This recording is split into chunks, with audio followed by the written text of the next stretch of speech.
AP CM Chandrababu Naidu మత్స్యకారులను కలిశారు. మత్స్యకారుల సేవలో పథకాన్ని ప్రారంభించిన చంద్రబాబు అనంతరం వారి కష్ట నష్టాలను అడిగి తెలుసుకున్నారు. ఇందులో భాగంగా సముద్ర తీరానికి వెళ్లి వారితో కలియతగా తిరిగారు. మత్స్యకారులు సముద్రంలోకి వెళ్ళినప్పుడు వచ్చే కష్ట నష్టాలు ఏంటన్న విషయాలను అడిగి తెలుసుకున్నారు. చేపలు పట్టే సమయంలో దళారుల నుంచి ఎలాంటి నష్టపోతున్నారు అనేది వివరించారు మత్స్యకారులు. చాలా తక్కువ కదా, చిన్న బోట్ మీద వెళ్ళారు. నైట్ 1 గంటకి వెళ్ళాం సార్, ఉదయం 11కి వచ్చేసారు. పడదు శాంపుల్ వెళ్ళంటే వాళ్ళు వస్తాము రావు తెలియదు సార్. కెరటాలకు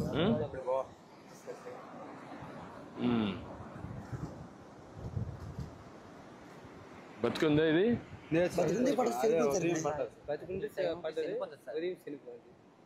అంటే పడినప్పుడు బతికింది సార్. మేము నాగేగా మేధ వేసినప్పుడు వాటర్ అందుకు సార్ చనిపోతుంది సార్. అంటే మామూలుగా మీరు పట్టినప్పుడు అట్నే బతికి రావా? అంటే నీటిలో ఎక్కువసేపు ఉండడం వల్ల కొన్ని చనిపో వస్తాయి సార్, కొన్ని బతికి వస్తాయి సార్. అది బతికి వచ్చిన కూడా బయట వచ్చి దాంట్లో ఏమి బాక్స్ కానీ ఉండవా మీ దాంట్లో? చిన్న బోట్లో బాక్స్ ఉంటుంది సార్, చిన్న బోట్ లో ఉండదు, దాంట్లో వేసుకుంటారు.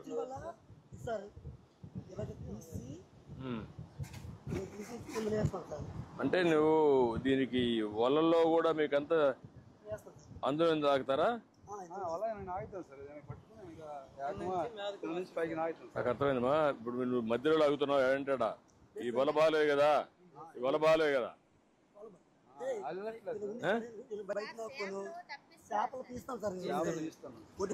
నాకు అర్థమైంది. వల కరెక్ట్ గా ఉందా? మళ్ళా దీంట్లో పండుగ కూడా వెళ్ళిపోతుంది బయట.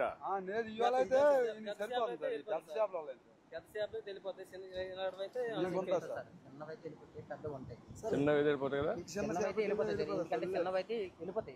అదే అడిగేది.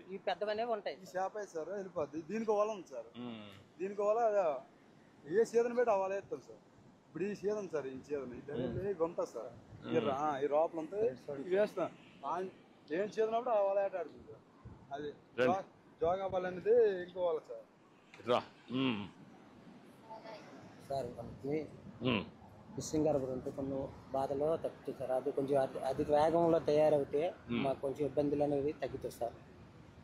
అంటే మన ఊర్లో ఈ ఫిషింగ్ హార్బర్ నుంచి ఎంతమంది పనిచేస్తారు? ఈ హార్బర్ నుంచి ఒక హార్బర్ వచ్చింది అనుకో, ఎన్ని గ్రామాలు కూడా ఇక్కడికి వచ్చి బతకడానికి అవకాశాలు ఉన్నాయి. ఇక్కడికి వస్తారు సార్. పక్క గ్రామాలు మొత్తం ఇంకా ఇక్కడికి వచ్చి బతకడానికి అవకాశం ఉంది సార్. ఫిషింగ్ హార్బర్ తయారైతే హార్బర్ వస్తే దీనికంటే అదనంగా మనకి ఏమొస్తుంది? అదనంగా అంటే సార్ మనకి ఇబ్బందులు ఉండవు సార్. వెళ్ళడానికి ఇబ్బంది ఉండదు.